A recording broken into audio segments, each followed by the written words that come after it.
नमस्कार दोस्तों, मैं उत्कर्ष श्रीवास्तव आपका स्वागत करता हूं आपके अपने चैनल एग्ज़ामिस्तान में। तो यदि आपको सम्मान पाना है साथियों, तो सफल तो होना ही पड़ेगा। बिना सफलता के इस समाज में आपका सम्मान कोई भी नहीं करेगा। ये बात आप खुद भी जानते हैं और मैं आपको भी बता रहा हूं। इस क्रम में अभी कुछ ही समय में उत्तर प्रदेश जो सरकार है वो आर ओ और ARO एग्ज़ाम कराने वाला है, जिसमें रिव्यू ऑफिसर और असिस्टेंट रिव्यू ऑफिसर जिन्हें कहा जाता है, यानी समीक्षा अधिकारी और सहायक समीक्षा अधिकारी की परीक्षा कराई जाएगी। इसके साथ साथ PCS के एग्ज़ाम्स भी लगातार आपके बीच चलते रहते हैं और प्रत्येक वर्ष ये परीक्षा होती है। तो इस क्रम में साथियों, हमारा चैनल आपको इस प्रकार की सभी तैयारियों को कराने में पूरी तरह से कटिबद्ध है। उसी क्रम में हमारे चैनल पर पॉलिटी की एक सीरीज़ चल रही है। अभी तक एक महाअभ्यास सीरीज़ चल रही थी, फिर लिस्टिंग सीरीज़ को भी रखा गया है, शुरू किया गया है और आज से पॉलिटी का प्रॉपर क्लास वाइज लेक्चर शुरू होने वाला है, जिसमें आपको सारे टॉपिक्स एकदम क्लियर कट रूप से पढ़ाए जाएंगे और उनके नोट्स भी प्रोवाइड कराए जाएंगे। दोस्तों साथियों, हमारी चैनल पर अभी पॉलिटी की महाअभ्यास सीरीज़ चल रही है, जिसमें 4 वीडियोज़ या 5 वीडियोज़ आपके सामने आ चुके हैं, जिसमें प्रत्येक वीडियो में 50 प्रश्न जो परीक्षाओं में आए हुए हैं उनकी लगातार प्रैक्टिस कराई गई है और उनसे जुड़े हुए विभिन्न प्रकार के प्रश्नों को हल कराया गया है। इसके साथ साथ हमारे चैनल पर आपको पॉलिटी की लिस्टिंग सीरीज़ मिल जाएगी।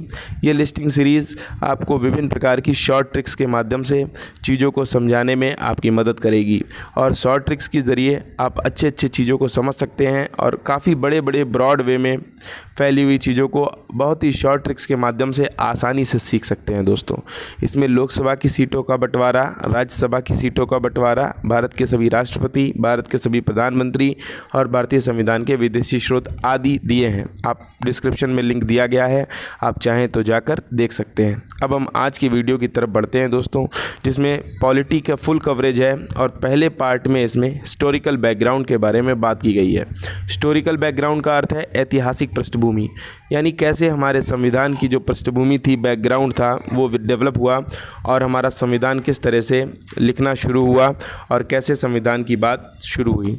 आइए देखते हैं साथियों, हिस्टोरिकल बैकग्राउंड में आपको क्या पढ़ना होगा। दोस्तों हिस्टोरिकल बैकग्राउंड में हम सबसे पहले तो बैकग्राउंड के बारे में जानेंगे कि आखिर ऐसी कौन सी परिस्थितियां थीं जिनके कारण हमारा ये जो बैकग्राउंड है, जिसमें हम विभिन्न प्रकार के रेगुलेटिंग एक्ट्स पढ़ेंगे, 1773 का, 1793 का, 1813 का, 1833 का और 1853 का।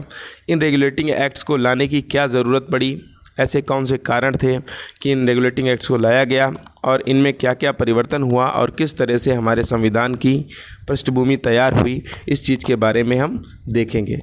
आइए शुरू करते हैं पहले पार्ट को। तो हम ये देखते हैं कि आखिर हमारे संविधान की जो ये पृष्ठभूमि विकसित हुई है, इसका विकास कैसे हुआ, किस तरह से ये प्रारंभ हुआ। तो दोस्तों हमारे भारत में सन 1600 ईस्वी में एक कंपनी स्थापित की गई जिसका नाम था ईस्ट इंडिया कंपनी।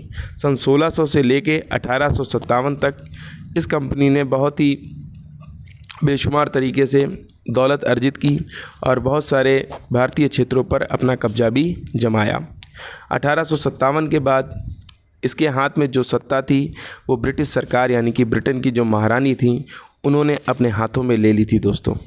तो इस क्रम में भारत में इस कंपनी को दूसरे नाम से भी जाना जाता था, जिसका नाम था governor and company of merchants of London, governor and company of merchants of London, और जिसे दूसरे नाम से हम ईस्ट इंडिया कंपनी के नाम से जानते हैं।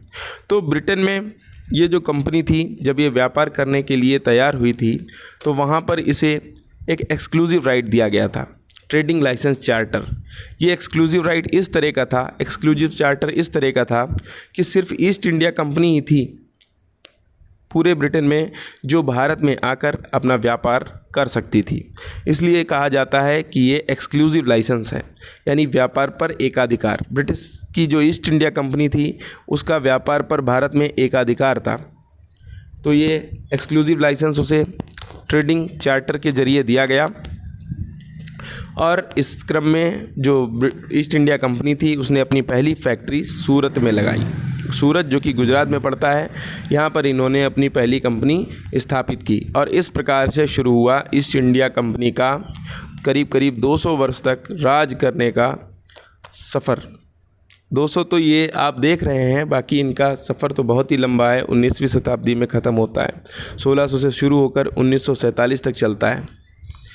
आगे बढ़ते हैं, देखते हैं धीरे धीरे जैसे कंपनी ने काम यहाँ पर शुरू किया, गुजरात में अपनी पहली फैक्ट्री स्थापित की, कंपनी को धीरे धीरे व्यापार में फ़ायदा होना शुरू हो गया।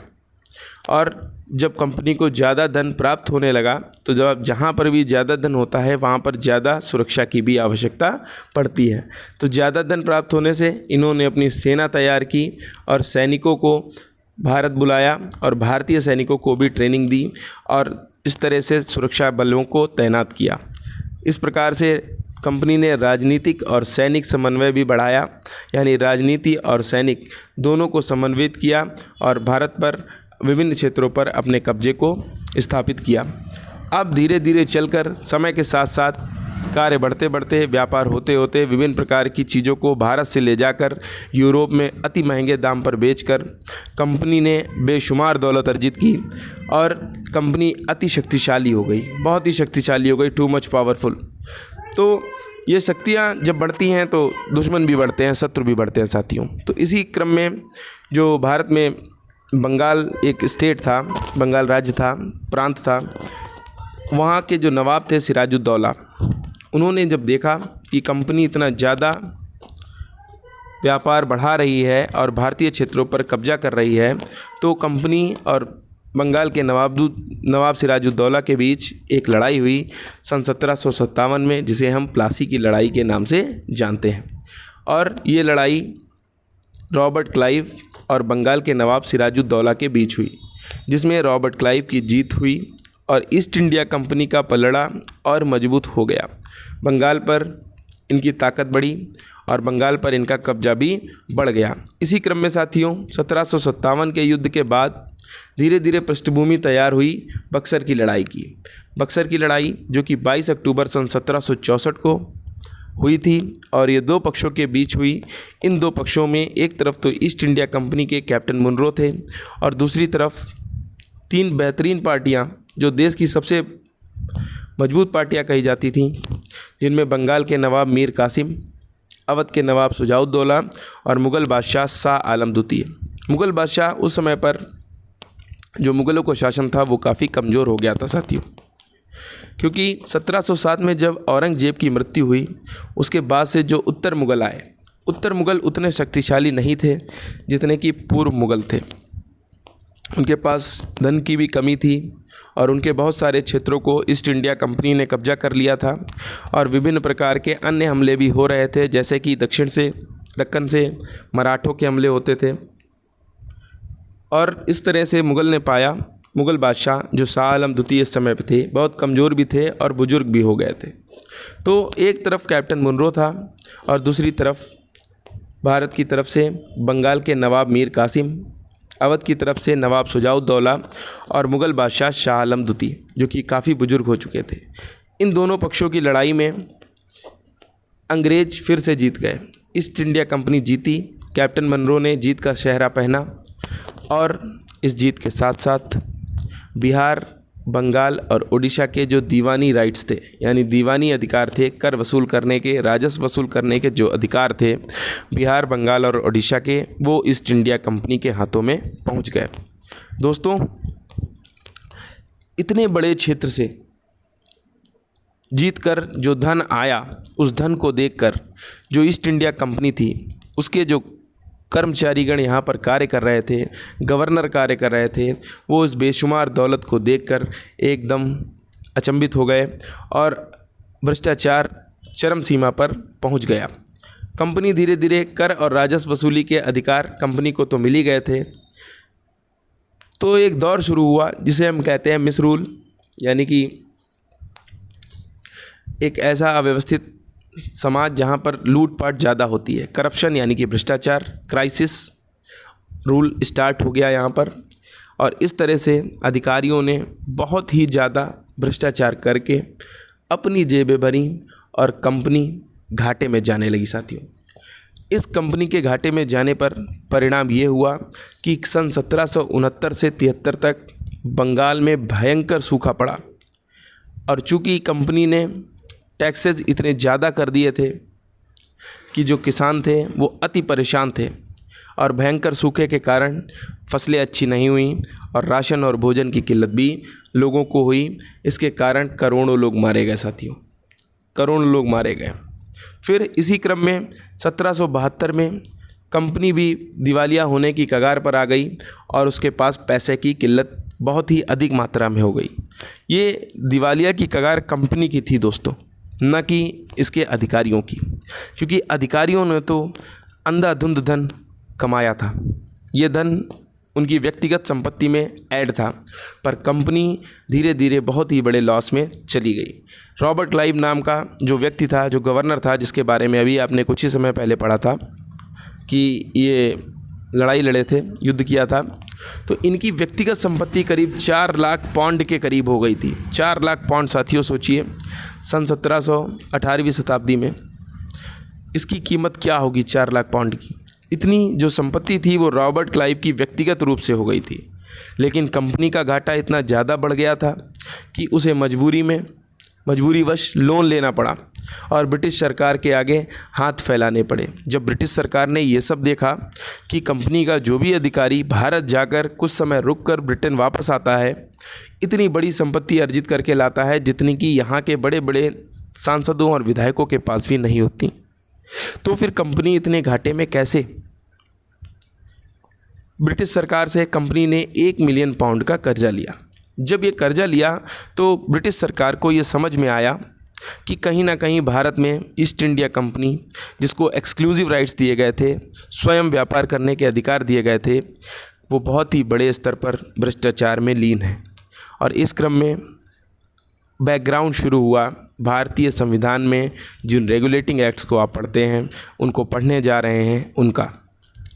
तो इस भयंकर भ्रष्टाचार को देखकर कंपनी के काम को नियंत्रित और विनियमित, यानी to regulate and to control the deeds और the actions of the East India Company, regulating acts लाए गए साथियों। ब्रिटिश सरकार ने रेगुलेटिंग एक्ट्स पास करने शुरू किए।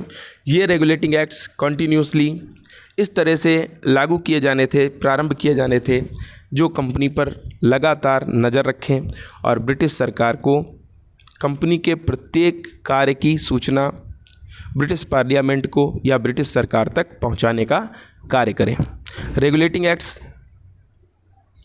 लाने का प्रारंभिक उद्देश्य था कंपनी की शक्तियों को छीनना नहीं, बल्कि उन्हें नियमित और नियंत्रित करना। तो जो रेगुलेटिंग एक्ट्स लाए गए, उनको लाने का प्रारंभिक उद्देश्य सिर्फ इतना था कि जो कंपनी है उसकी शक्तियाँ गलत रूप से प्रयोग ना हो और उनको नियमित और नियंत्रित तरीके से इस्तेमाल किया जाए। जैसा कि अभी आपने देखा था कि कंपनी के अधिकारियों ने, ऑफिशियल्स ने कितने बड़े स्तर पर भ्रष्टाचार किया और स्वयं की तिजोरियां पूरी तरह से भर लीं, और जो भारत की व्यापार था, भारत में जो कंपनी का व्यापार था, वो ठप पड़ गया, उसे लोन लेना पड़ा। तो इस लोन के एवज में ब्रिटिश सरकार रेगुलेटिंग एक्ट्स लाई। तो ये रेगुलेटिंग एक्ट्स का एक नियम था कि प्रत्येक 20 वर्ष में, यानी कि कंपनी को 20 वर्ष का लाइसेंस दिया जाएगा कार्य करने के लिए, और 20-20 वर्ष पर कंपनी के कार्यों को जो रेगुलेटिंग एक्ट्स है वो समीक्षा करते हुए प्रत्येक 20 वर्ष के बाद एक नया रेगुलेटिंग एक्ट लाया जाएगा और कंपनी को नियंत्रित और रेगुलेट करते रहेंगे। तो इसी क्रम में सबसे पहला रेगुलेटिंग एक्ट 1773 में देखने को मिलता है दोस्तों।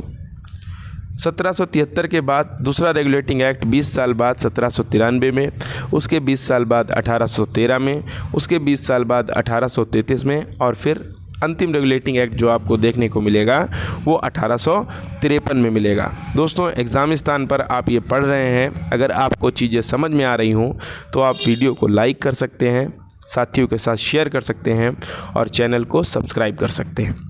आगे बढ़ते हैं। तो अब हमें ये चीज़ पता चली कि रेगुलेटिंग एक्ट लाने का मूल उद्देश्य क्या था और इसके पीछे का बैकग्राउंड क्या था।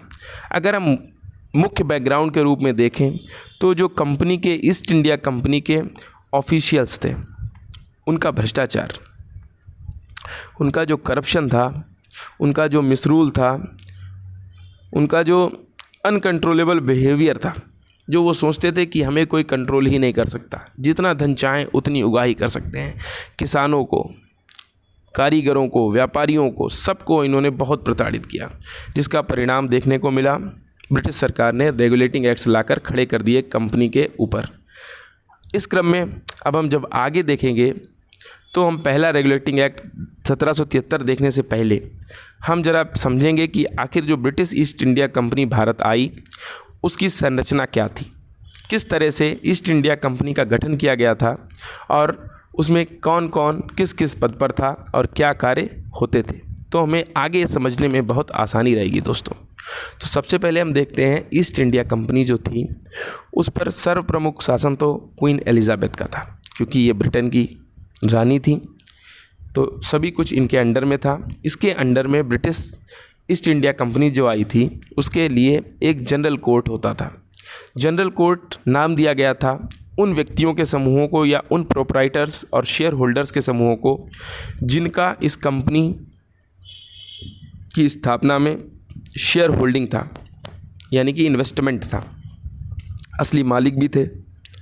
फिर इन्होंने, या इस कंपनी का जो दूसरा पार्ट था वो था कोर्ट ऑफ डायरेक्टर्स, जिसे हम कोर्ट ऑफ डायरेक्टर्स कहते हैं या निदेशक मंडल के नाम से भी जाना जाता है। इसे निदेशक मंडल कंपनी का था जिसमें 24 मेंबर होते थे और ये 24 मेंबर मैनेजेरियल डायरेक्टर्स भी कहलाते थे, यानी कि प्रबंध निदेशक के नाम से भी इन्हें जाना जाता था साथियों। तो ये तो कंपनी का मेन रूप हो गया, फर्स्ट फेज़ हो गया, जिसमें क्वीन एलिजाबेथ सबसे टॉप पर, फिर जनरल कोर्ट जिसमें शेयर होल्डर और प्रोप्राइटर्स थे, और फिर कोर्ट ऑफ डायरेक्टर्स जो कि 24 मेंबर्स जिसमें थे, और मैनेजेरियल डायरेक्टर्स भी इन्हें कहते थे। दोस्तों, क्वीन एलिजाबेथ और जनरल कोर्ट जो थे इन्होंने कंपनी की प्रेसिडेंसीज़, यानी कहने का मतलब यह है एशिया को प्रेसिडेंसीज़ में बांट रखा था, और इन प्रेसिडेंसीज़ में एक प्रेसिडेंट होता था और एक काउंसिल, इसके प्रेसिडेंट की काउंसिल होती थी, जो विभिन्न प्रकार के कार्यों को या उनकी सूचना जो ब्रिटिश पार्लियामेंट है और क्वीन एलिजाबेथ है और जनरल कोर्ट है उन तक पहुंचाती थी ईस्ट इंडिया कंपनी में। फिर आगे हम देखते हैं कोर्ट ऑफ डायरेक्टर्स के बाद इन्होंने गवर्नर, यानी कंपनी में गवर्नर भी आते थे, फिर उसके नीचे एक डेप्यूटी गवर्नर होता था, और उसके बाद कंपनी के 24 कंपनी डायरेक्टर्स होते थे साथियों, जो दिन प्रतिदिन के वर्क देखते थे, जिसमें 7 प्रकार के पार्ट बने हुए थे कि कोई व्यक्ति फाइनेंशियल वर्क देखता था, एडमिनिस्ट्रेटिव वर्क देखते थे, अलग अलग तरह की 7 क्षेत्र थे जिनके कार्यों को ये 24 कंपनी डायरेक्टर्स देखते थे। तो उम्मीद कर रहा हूँ साथियों आपको ये चीज़ समझ में आई होगी कि कंपनी का आखिर संरचना क्या थी, गठन कैसे हुआ था। सबसे पहले सबसे ऊपर एक बार फिर से रिवाइज करते हैं, क्वीन एलिजाबेथ। क्वीन एलिजाबेथ के बाद एक सामान्य कोर्ट या जनरल कोर्ट। सामान्य कोर्ट जो था वो समूह था उन लोगों का जो कंपनी के मुख्य हिस्सेदार थे, प्रोप्राइटर थे और शेयर होल्डर थे। फिर उसके बाद कोर्ट ऑफ डायरेक्टर्स, जो निदेशक लोग थे, डायरेक्टर्स का मंडल था, प्रबंध निदेशक लोग थे, 24 लोग ऐसे थे, और इनके अधीन एक गवर्नर होता था कंपनी का, डेप्यूटी गवर्नर होता था, और 24 कंपनी के डायरेक्टर्स थे बटे हुए, जो कि दिन प्रतिदिन के कार्यों को भारत में रहकर ये सब देखते थे, कंपनी के कार्यों को देखते थे। ये तब की संरचना है जब कंपनी पर रेगुलेटिंग एक्ट लागू नहीं किया गया था, और लागू करने के बाद भी कुछ समय तक संरचना यही रही, जब तक सरकार को लगा कि सारी चीज़ें इसी संरचना के अधीन चल सकती हैं। तो आपको क्या समझ में आया साथियों? पहले क्वीन एलिजाबेथ के बाद आपने देखा जो कोर्ट था उस कोर्ट को हम जनरल कोर्ट कहते थे। क्या कहते थे साथियों? Queen Elizabeth. उसके बाद एक जनरल कोर्ट जिसमें सारे ही प्रोप्राइटर्स और शेयर होल्डर्स थे। इनके बाद कोर्ट ऑफ डायरेक्टर्स जिसमें 24 मेंबर थे, और इन कोर्ट ऑफ डायरेक्टर्स के अधीन आते थे कंपनी के गवर्नर। गवर्नर के बाद आते थे डेप्यूटी गवर्नर। डेप्यूटी गवर्नर जो थे उनके अंडर थे, या उनके बाद आते थे जो 24 अदर डायरेक्टर्स थे, जो कि डे पर डे की वर्क्स को कंपनी के देखते थे और ऊपर सूचना देते थे। तो इसके बाद हम देखते हैं दोस्तों, अब ये संरचना समझने के बाद ईस्ट इंडिया कंपनी की आपके लिए रेगुलेटिंग एक्ट समझना बहुत ही आसान हो जाएगा। और वैसे भी मैं इस तरह से आपको बताऊंगा कि आज तक आपने रेगुलेटिंग एक्ट्स को इतने सरल तरीके से कभी नहीं पढ़ा होगा दोस्तों। रेगुलेटिंग एक्ट की खास बात है, जब हम पढ़ते हैं तो अक्सर हमें प्रॉब्लम ये होती है, हम पढ़ने के बाद इसे भूल जाते हैं। पर जब आप किसी चीज़ को बैकग्राउंड से समझते हैं, एक कहानी के तौर पे समझते हैं, तो मेरी समझ से कोई भी चीज़ इतनी कठिन नहीं है जो आप भूल जाओ। आप एक बार ध्यान से पढ़ के देखिए, आपको अंतर पता चलेगा कि रेगुलेटिंग एक्ट्स आज तक जो आपने पढ़े वो ज़्यादा समझ में आए थे, या आज जो आप पढ़ रहे हैं वो कहानी में ही आपको सारी चीज़ें याद होती चली जाएंगी। तो अब हम पहले देखते हैं कि जब तक रेगुलेटिंग एक्ट भारत में या ईस्ट इंडिया कंपनी पर नहीं लागू हुआ था, 1773 में रेगुलेटिंग एक्ट लागू हुआ, उससे पहले भारत की क्या स्थिति थी और ईस्ट इंडिया कंपनी में क्या चल रहा था। ईस्ट इंडिया कंपनी के जो गवर्नर थे वो बॉम्बे में भी थे, मद्रास में भी थे और बंगाल में भी थे। अभी तक रेगुलेटिंग एक्ट से पहले तक बॉम्बे, मद्रास और बंगाल के जो गवर्नर होते थे उनके पास कार्यकारी यानी कि एग्जीक्यूटिव पावर्स और विधायी यानी कि लेजिस्लेटिव पावर्स होती थी। ये पावर बंगाल के गवर्नर के पास, बॉम्बे के गवर्नर के पास और मद्रास के गवर्नर के पास, तीनों के पास अलग अलग कार्यकारी और विधायी यानी कि एग्जीक्यूटिव और लेजिस्लेटिव पावर्स थीं। कहने का मतलब ये है, अब तक भारत में चलने वाला जो एडमिनिस्ट्रेशन था, प्रशासन था, वो विकेंद्रित था। विकेंद्रित मीन्स डिसेंट्रलाइज। डिसेंट्रलाइज का मतलब सारी पावर्स बटी हुई हैं, सबकी अपनी अपनी पावर्स हैं, अपने अपने क्षेत्रों में सब अपना अपना दबदबा कायम रखते हैं। और administration in India was decentralized. Bharat में प्रशासन विकेंद्रित था। 1773 रेगुलेटिंग एक्ट से पहले भ्रष्टाचार की बहुत बड़ी स्थिति थी, अकाल आ चुका था, कंपनी बहुत बड़े घाटे में जा चुकी थी, ब्रिटिश सरकार जाग चुकी थी। उसने कहा अब भारत में ईस्ट इंडिया कंपनी पर रेगुलेशंस की आवश्यकता है। इस रेगुलेशंस के तहत हमने देखा 1773 से पहले की स्थिति में बॉम्बे, मद्रास और बंगाल के जो गवर्नर थे उनके पास कार्यकारी और विधायी शक्तियाँ अलग अलग थीं। एग्जीक्यूटिव पावर का मतलब जो भी कार्य वो करते हैं या अन्य प्रशासनिक अधिकारियों से अपने कार्य करवाते हैं, और विधायी शक्तियों का मतलब होता है, लेजिस्लेटिव पावर्स का मतलब होता है कानून बनाने की शक्तियाँ। कानून बनाने की शक्तियाँ जैसे कि हमारे यहाँ पार्लियामेंट के पास हैं, जैसे कि राज्य के विधानमंडलों के पास हैं, लेजिस्लेचर स्टेट के पास हैं।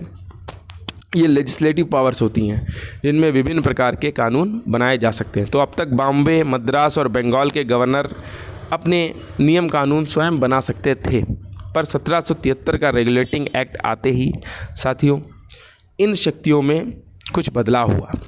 क्या बदलाव हुआ आइए देखते हैं। दोस्तों, रेगुलेटिंग एक्ट 1773 जब पास किया गया ब्रिटिश पार्लियामेंट में या ब्रिटिश गवर्नमेंट के द्वारा, तो नियम ये बनाया गया कि बॉम्बे और मद्रास के गवर्नर जो थे उनकी विधायी शक्तियाँ, याद रखिएगा साथियों, बॉम्बे और मद्रास के गवर्नरों की विधायी शक्तियाँ, विधायी का अर्थ है लेजिस्लेटिव पावर्स को लेकर बॉम्बे और मद्रास के गवर्नर की लेजिस्लेटिव पावर्स को छीनकर बंगाल के गवर्नर को स्थानांतरित कर दी गई, ट्रांसफ़र कर दी गई, और ये कार्य प्रारंभ कर दिया गया रेगुलेटिंग एक्ट 1773 के तहत।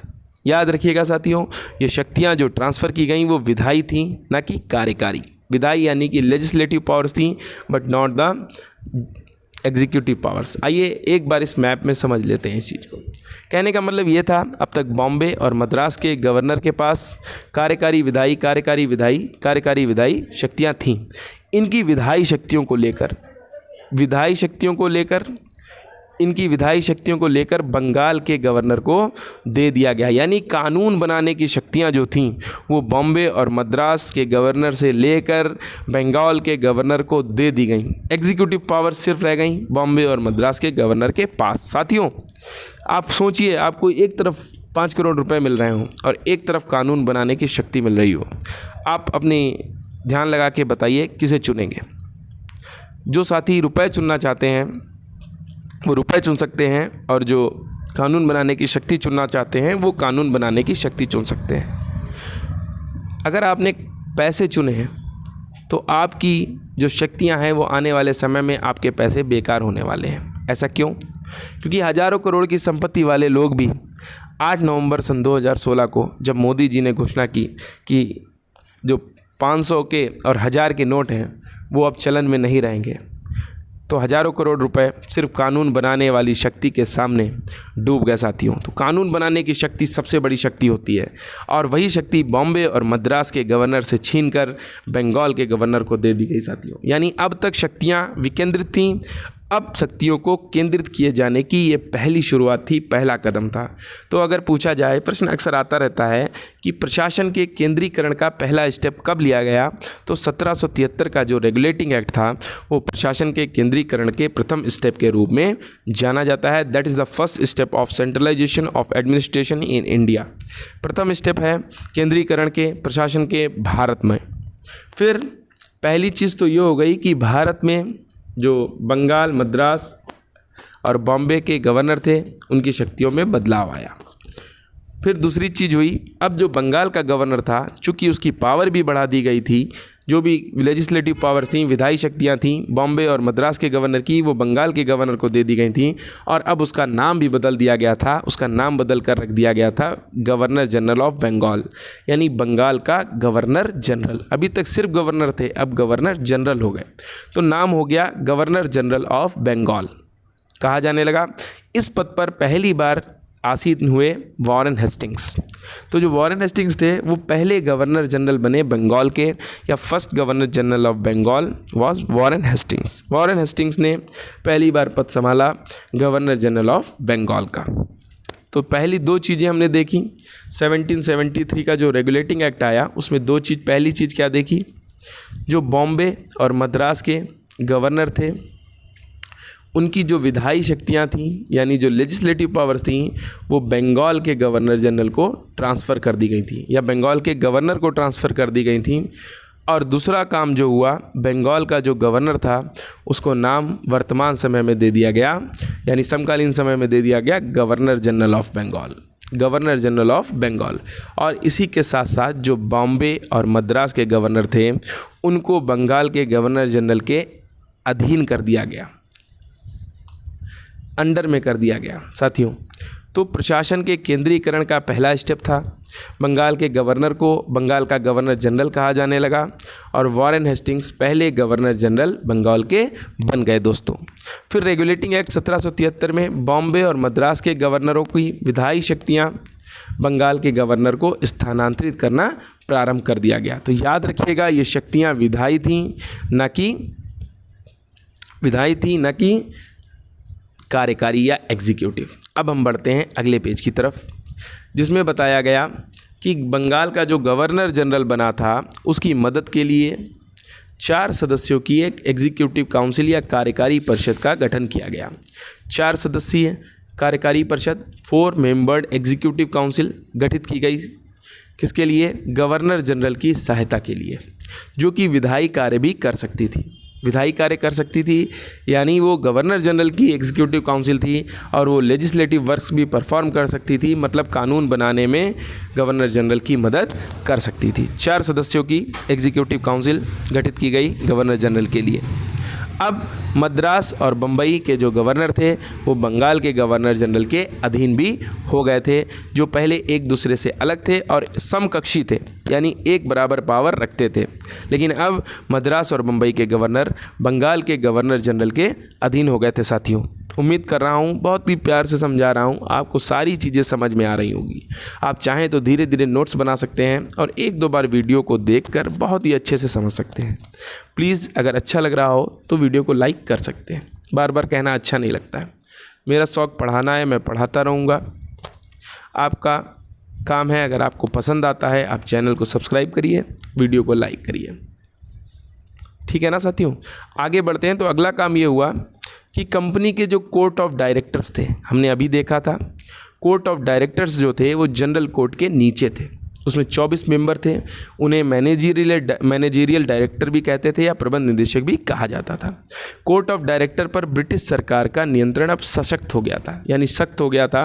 पहले वो लोग आज़ादी से काम कर सकते थे, कोई ज़रूरत नहीं थी, जो भी काम करते थे जितना चाहते थे उतना बताते थे। लेकिन वर्तमान समय में अब क्या हुआ, रेगुलेटिंग एक्ट आने के बाद ब्रिटिश सरकार ने अपना नियंत्रण सख्त कर लिया कंपनी के कोर्ट ऑफ डायरेक्टर्स पर।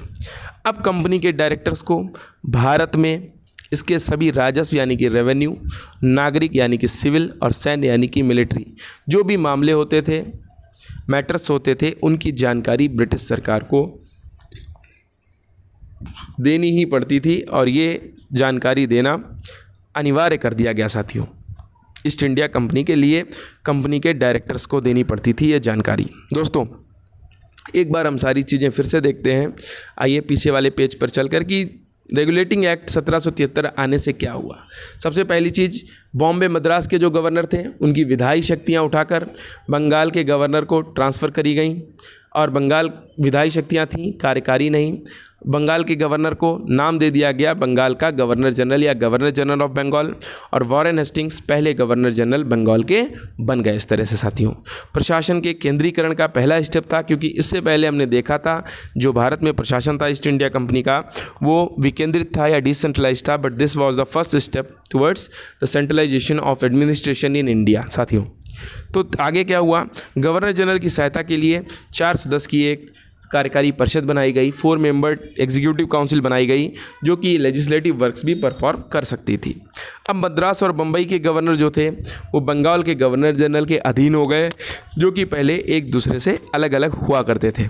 कंपनी के कोर्ट ऑफ डायरेक्टर्स पर भी ब्रिटिश सरकार का शिकंजा कस गया और कंपनी के कोर्ट ऑफ डायरेक्टर्स को अब वर्तमान समय में सभी प्रकार की,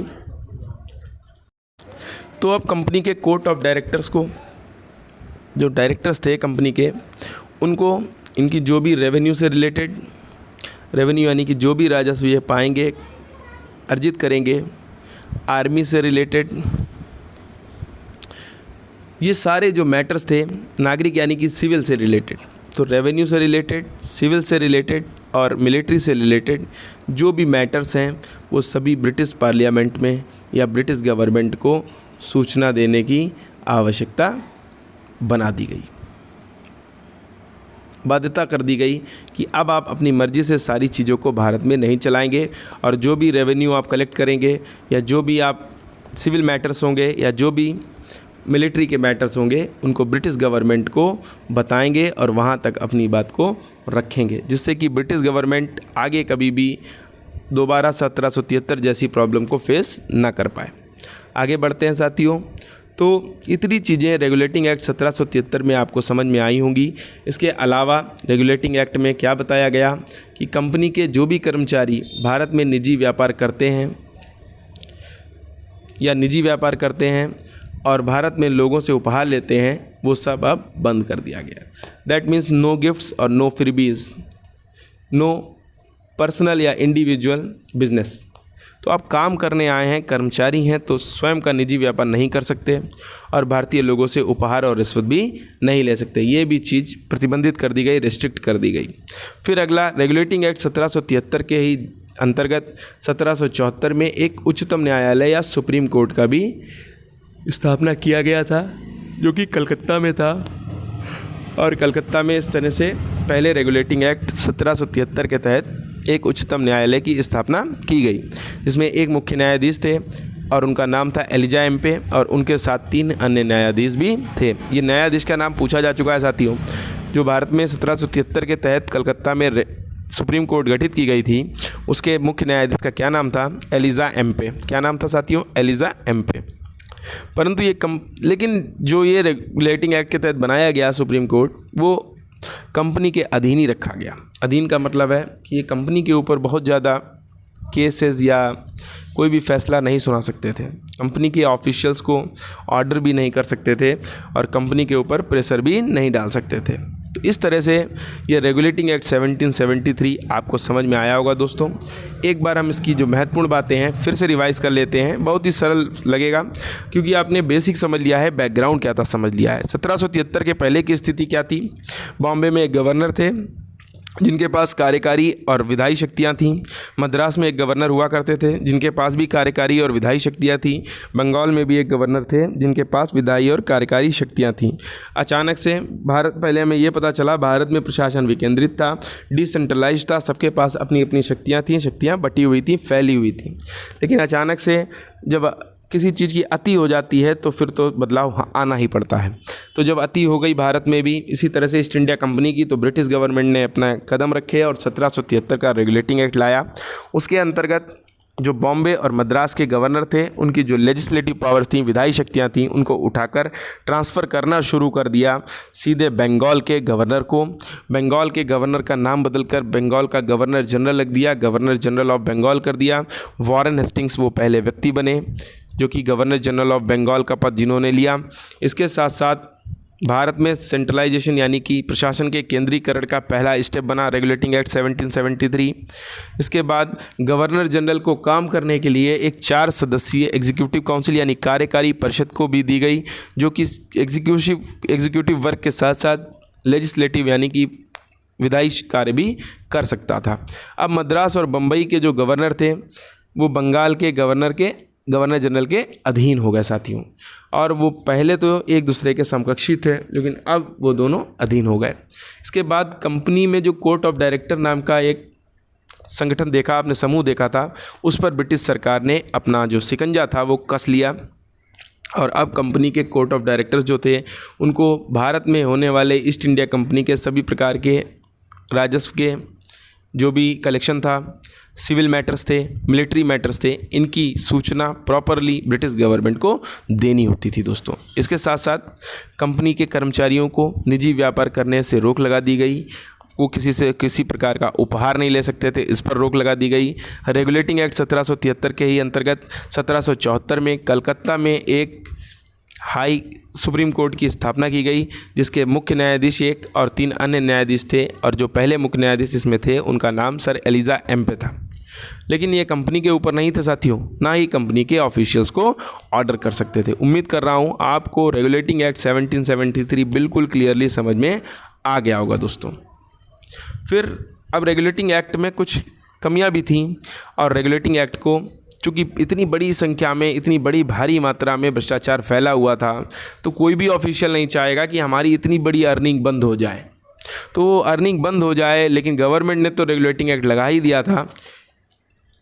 पर जो भारत में ईस्ट इंडिया कंपनी के बड़े बड़े अधिकारी थे, गवर्नर थे, गवर्नर जनरल्स थे, उन्होंने इस रेगुलेटिंग एक्ट को इतना हैवीली नहीं लिया या इतना सीरियसली नहीं लिया, और बहुत ही लाइटली लिया, जिसके कारण ये जो रेगुलेटिंग एक्ट 1773 लागू हुआ था ब्रिटिश सरकार के द्वारा, ये पूरी तरह से असफल हो गया। और इसमें सफलता सरकार को रेगुलेट करने में और कंट्रोल करने में नहीं मिल पाई दोस्तों। तो जब ये रेगुलेटिंग एक्ट थोड़ा असफल हुआ, या कहने का मतलब है इस पर काम नहीं चला, तो एक अमेंडिंग एक्ट ऑफ 1781 यानी 1781 में एक संशोधन अधिनियम लाया गया, जो कि सिर्फ संशोधन करने के लिए था कि 1773 में अगर छोटी मोटी जो गलतियां थी उनको सुधारा जा सके। बहुत ज़्यादा इंपॉर्टेंट नहीं है, सिर्फ थोड़ा सा ध्यान से समझ लीजिए। 1773 is the most important regulating act, और 1781 में सुधार किया गया। इसको बंदोबस्त कानून के नाम से भी जानते हैं, सेटलमेंट एक्ट। क्या कहते हैं? Settlement act. मुख्य रूप से इसमें सर्वोच्च न्यायालय के अधिकार क्षेत्र से ही ये जुड़ा है, जिसमें गवर्नर जनरल और उसकी काउंसिल को सर्वोच्च न्यायालय के क्षेत्राधिकार से बाहर कर दिया गया। यानी अभी तक क्या था, गवर्नर जनरल पे थोड़ा बहुत रोक लगा सकता था सुप्रीम कोर्ट, पर अब क्या कर दिया गया, इसे पूरी तरह से गवर्नर जनरल और उनकी जो काउंसिल थी, परिषद थी, उसको सर्वोच्च न्यायालय के क्षेत्राधिकार से बाहर कर दिया गया दोस्तों। कंपनी के जो सेवक थे वो भी जब वो कार्य कर रहे होंगे तो सुप्रीम कोर्ट उन पर कार्रवाई नहीं कर सकता। गवर्नर जनरल और उसकी काउंसिल भी बाहर, कंपनी के जो ऑफिशियल्स थे वो भी इससे बाहर। राजस्व संबंधी मामले हों या राजस्व से वसूली से जुड़े हुए मामले हों, पैसे से जुड़े हुए मसले जो हैं राजस्व वसूली संबंधी, ये भी सुप्रीम कोर्ट के ज्यूरिसडिक्शन यानी क्षेत्राधिकार से बाहर रहे।